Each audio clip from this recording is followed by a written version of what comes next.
Siap, gerak. Bincang depan, gerak. Tegak, gerak.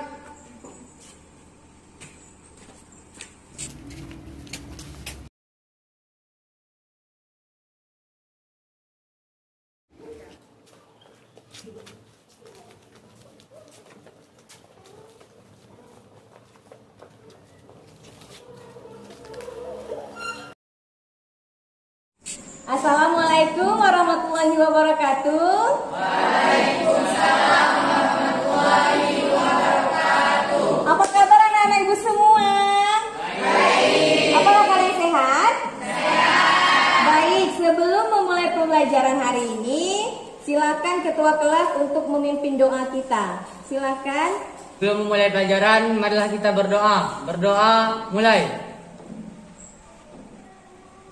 Berdoa, selesai.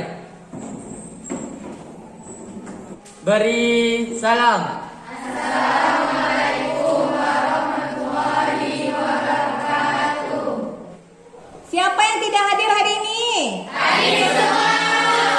Alhamdulillah ya, hari ini hadir semua. Baik, tujuan pembelajaran kita pada hari ini yaitu peserta didik dapat menelaah isi struktur dalam ceramah. Apakah Ananda semua sudah pernah melakukan ceramah? Ya. Sudah pernah ikut lomba ceramah? Ya. Sudah? Nanti kita akan praktek di pertemuan selanjutnya. Jadi mulai sekarang Ananda semua sudah mulai merancang kira-kira nanti Ananda semua ingin membawakan contoh ceramah seperti apa. Oke, baik. Sampai di sini ada pertanyaan? Tidak ada pertanyaan. Kalau tidak ada pertanyaan, kita masuk pada materi kita pada hari ini. Materi pertama yaitu tentang pengertian ceramah. Silakan Hamidah bacakan pengertian ceramah. Saya Bu. Iya, silakan Ananda Hamidah. Ceramah adalah teks yang berisi pemberitahuan, penyampaian suatu informasi baik pengetahuan maupun informasi umum lainnya untuk disampaikan di depan orang banyak oleh pakar atau orang yang menguasai bidangnya, baik secara langsung maupun melalui media elektronik dan digital. Iya, bagus. Paragraf yang selanjutnya yaitu Ibu mau Supriyana. Saya Bu. Iya, silakan. Secara umum, ceramah, khotbah, dan sambutan merupakan bagian dari pidato. Berarti ketiganya sama-sama kegiatan berbicara di depan umum untuk menyampaikan pikiran, gagasan, atau informasi kepada pendengar yang bersifat persuasif. Akan tetapi, topik yang disampaikan berbeda. Iya. Sampai di sini apakah Ananda semua ada pertanyaan?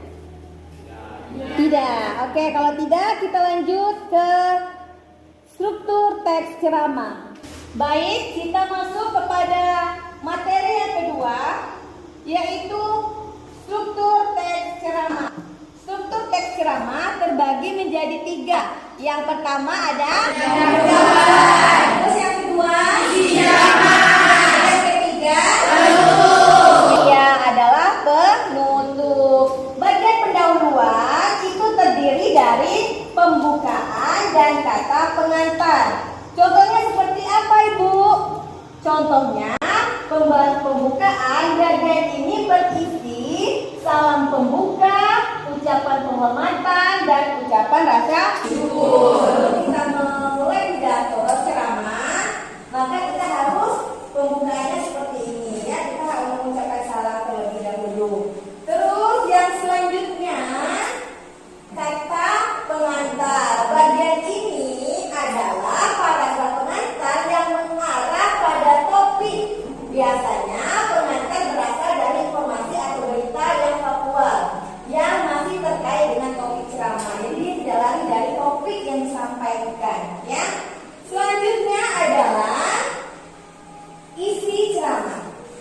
Bisa dibaca Ananda Adik. Isi ceramah ada terdiri dari inti dan gagasan. Apa itu inti, Aditya? Berisi paparan dari penceramah, pandangan umum, ilustrasi dari materi yang disampaikan. gagasan, berisi ide besar yang ingin disampaikan kepada pendengar. Ceramah yang baik berisi satu gagasan besar kemudian dikembangkan dalam subtopik. Ya, yang selanjutnya adalah penutup.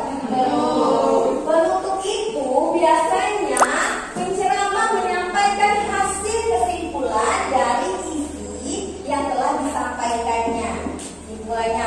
Terus dia menyampaikan kata ucapan permintaan maaf kepada audiens. Mengapa dia mengucapkan kata permintaan maafan?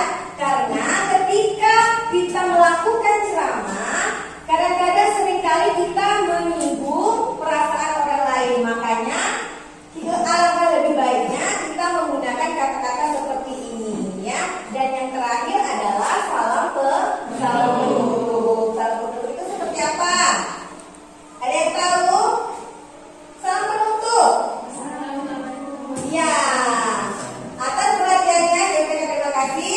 Wassalamualaikum warahmatullahi wabarakatuh. Itu adalah salam penutup. Baik, materi selanjutnya yaitu unsur-unsur ceramah. Unsur-unsur ceramah terbagi juga menjadi 3.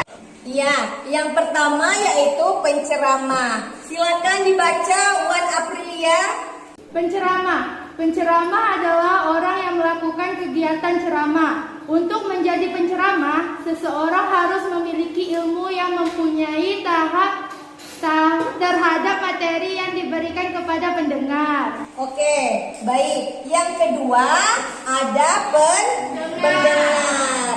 Silakan kepada Ananda Siti Faradila Putri.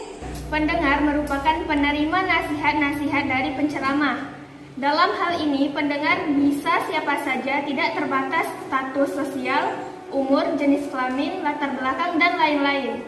Nah, berarti pendengar itu dia menerima nasihat-nasihat yang disampaikan oleh penceramah. Dan yang ketiga adalah materi ceramah. Silakan kepada Ananda Sarima. Materi ceramah.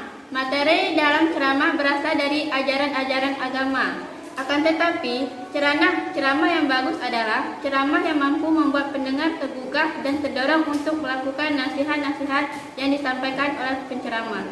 Ya, baik, itu adalah unsur-unsur di dalam sebuah ceramah. Sampai di sini ada pertanyaan? Ya, Rilda. Saya ingin bertanya, apa sih tujuan ceramah itu? Pertanyaan yang bagus sekali. Apa itu tujuan ceramah? Apakah Ananda yang lain ada yang bisa menjawab? Tidak? Baik. Tujuan ceramah adalah menginformasikan atau menjelaskan secara lebih lanjut mengenai suatu hal yang diharapkan agar pendengar dapat memahaminya. Itu tujuan ceramah yang pertama. Dan tujuan ceramah yang kedua, memotivasi atau menghibur para audiens, para pendengar, ya. Dan yang ketiga adalah membujuk atau mengajak pendengar untuk melakukan hal-hal yang disampaikan dalam ceramah tersebut. Bisa dipahami? Bisa. Baik, apakah ada pertanyaan lagi sampai di sini? Ya. Kalau tidak ada pertanyaan lagi, silakan Ananda semua membuat kelompok duduk berdasarkan kelompok yang telah Ibu tetapkan tadi. Silakan, ayo Ibu hitungan kelima harus sudah bisa membuat kelompok. 1, ya 2, hitungan kelima sudah duduk berkelompok ya. 3, 4, dan 5. Iya, bagus. Terima kasih karena kalian sudah disiplin dengan waktu. Baik. Sekarang setelah kalian duduk berkelompok, kalian perhatikan contoh ceramah yang telah Ibu tayangkan di papan tulis. Yang di belakang bisa kelihatan? Bisa. Baik, kalau bisa silakan kalian membuat unsur-unsur ceramah tadi. Ada pendahuluan, ada isi, dan ada penutup. Bagian mana termasuk pendahuluan, bagian mana termasuk isi, dan bagian mana termasuk penutup. Silakan kalian membuat di buku masing-masing. Namun nanti kalian akan tampil ke depan untuk mewakili kelompok kalian, hanya satu orang saja yang ibu panggil. Oke, ada pertanyaan? Ada? Paham semuanya? Ya, silakan Ananda mengerjakannya. Silakan dikerjakan, ibu kasih waktu 5 menit dari sekarang.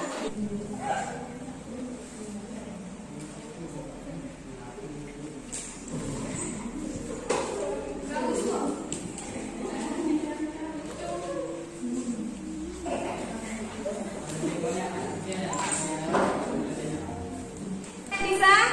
Saya, Bu. Ya, silakan Ananda Renalda, silakan maju ke depan. Pendahuluan contohnya, izinkan saya untuk dapat membagikan sedikit ilmu mengenai pergaulan bebas. Isinya, semakin dewasa anak, maka harus lebih ditingkatkan lagi pengawasannya, khususnya bila anak Anda sudah memulai menyukai lawan jenis.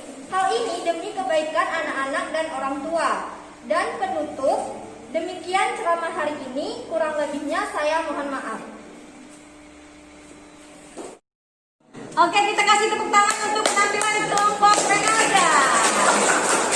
Oke, semangat ya. Ya, sekali lagi kita kasih apresiasi. Baik, sampai di sini apakah Ananda ada pertanyaan? Tidak ada. Kalau tidak ada pertanyaan, marilah bersama-sama kita menyimpulkan hasil pembelajaran kita pada hari ini. Siapa yang bisa menyampaikan hasil kesimpulan pembelajaran kita pada hari ini? Silakan. Saya, Bu. Iya, silakan Ananda Dewi. Kesimpulan adalah struktur ceramah itu ada pendahuluan yang terdiri dari pembukaan, terus isi terdiri dari inti ceramah, dan penutup terdiri dari simpulan. Baik, setelah kita sama-sama mendengarkan hasil kesimpulan dari Nelly, yang terakhir yaitu sama-sama kita melihat evaluasi kita pada hari ini. Ini adalah contoh evaluasi.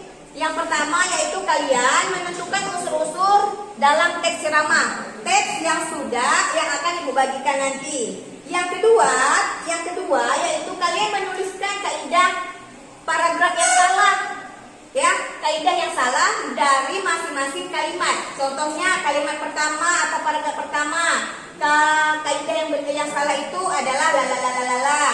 Terus kaidah yang benar adalah ini. Ya, itu contoh. Nanti teksnya akan ibu bagikan setelah pembelajaran ini berakhir.